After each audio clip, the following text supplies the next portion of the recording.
अगर आप भी चाय के शौकीन हैं और पार्ले जी बिस्किट के बारे में नहीं जानते तो ऐसा होने की संभावना बहुत कम है, क्योंकि पार्ले जी चाय के साथ ही तब से बना हुआ जब अपना देश आजाद भी हुआ है।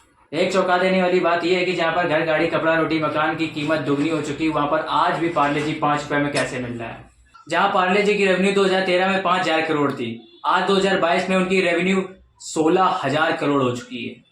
पार्ले जी 70% मार्केट पे कब्जा किए हुए हैं, जहां पे 17 से 18% ब्रिटानिया का टाइगर बिस्किट है।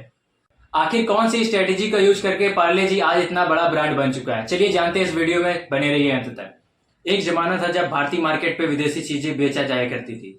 उस समय अंग्रेज कैंडी बेचा करते थे, जो कि काफी महंगी हुआ करती थी। उसे गरीब लोग अफोर्ड नहीं कर पाते थे, उसे सिर्फ अमीर लोग ही खाया करते थे। और आप तो जानते ही हो कि अंग्रेजों का क्या रोल हुआ करता था हमारे इंडिया में। ये चीज मोहनलाल दयाल को बिल्कुल पसंद नहीं थी। वे स्वदेशी आंदोलन से काफी प्रभावित हुए थे और वो ये चीज बिल्कुल खत्म करना चाहते थे। और उन्होंने सोच लिया कि वो एक ऐसी कैंडी बनाएंगे जो भारत में ही बनेगी और भारत के लोग उसे आसानी से खरीद सकेंगे।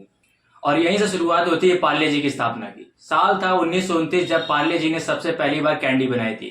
इन्हें कैंडी बनाना नहीं आता था, ये जर्मनी गए, वहां से सीख के आए और वहां से सेकेंड हैंड मशीनरी भी लेके आए, यहाँ पे स्टैब्लिश किया और सबसे पहली बार कैंडी की शुरुआत की। आखिरकार अब कैंडी की तो शुरुआत हो गई, लेकिन पार्ले जी कब आया और क्यों आया, चलिए जानते हैं। मोहनलाल ने अपना व्यापार तो शुरू कर दिया था, लेकिन उन्हें अभी और कई चीजें लानी बाकी थी।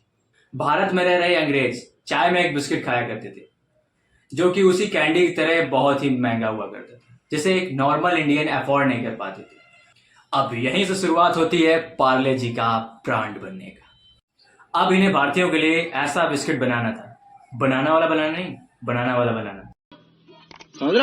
साल था 1939 जब पार्ले ग्लूको की स्थापना हुई। और पार्ले ग्लूको गेहूं से बना एक बिस्किट था और इन्होंने इसका रेट भी काफी कम रखा। और इतिहास में कहा जाता है कि सेकेंड वर्ल्ड वॉर जब चल रहा था तब सोल्जर्स पार्ले ग्लूको के लेकर मैदान में गए हुए थे।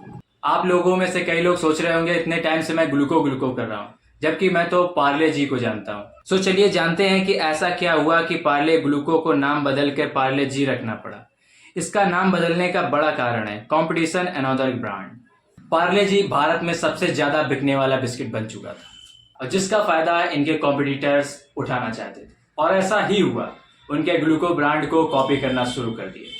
अब हर बिस्कुट में लिखा हुआ करता था ग्लूको, तो अब इनके पार्ले जी के ग्लूको वाले कस्टमर्स कंफ्यूज हो गए कि अब हर बिस्किट पे लिखा है ग्लूको। अब वो पार्ले जी का प्रोडक्ट को पहचान ही नहीं पा रहे थे। तभी इन्होंने पार्ले ग्लूको को पार्ले जी कर दिया। अब इन्होंने नाम तो बदल दिया, मगर जो नाम की वजह से मार्केट में स्केल डाउन हुआ था, अब उसका क्या होगा। अब इनकी यहाँ स्ट्रेटेजी थी फोकस ऑन ब्रांडिंग। पार्ले ने साल 1982 में सबसे पहले अपना टीवी एड निकाला। इनकी एड्स टीवी पर आते ही इनकी सेल्स आसमानों के छूने लगी थी। 1991 आते आते पार्ले जी टीवी की दुनिया का राजा बन चुका था। उस समय का पॉपुलर शो था शक्तिमान, जिसे बड़े से लेकर बूढ़े तक सब पसंद किया करते थे। उन्होंने शक्तिमान को लेकर अपनी एडवर्टाइजमेंट की, जिससे उनकी ग्रोथ हाई हो गई और उसके बाद कई और सारे विज्ञापन भी किए उन्होंने। पार्ले जी की ये तो बस शुरुआत थी और ये यहाँ पे रुके नहीं।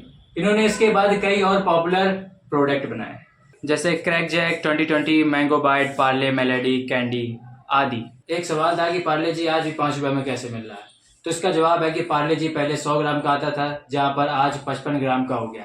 क्योंकि उनको पता है कि पार्ले जी की लोगों के मन में प्राइस फिट होता है, ना कि क्वांटिटी। उन्होंने क्वांटिटी को घटाया, प्राइस को मेंटेन रखा। इसी स्ट्रेटेजी को यूज करके आज इतनी बड़ी कंपनी बनी। जब प्रोडक्शन ज्यादा क्वांटिटी में होता है तो उसकी प्राइस भी कम हो जाती है, और कम क्वांटिटी में होता है तो उसकी प्राइस ज्यादा होती है। अगर आपको ये वीडियो इन्फॉर्मेटिव लगा हो तो चैनल को सब्सक्राइब कर दे और बेल आइकन भी दबा दे ऐसे वीडियो पाने के लिए। चलिए धन्यवाद। और आपको ये वीडियो कैसा लगा कमेंट्स बॉक्स पे बताइए।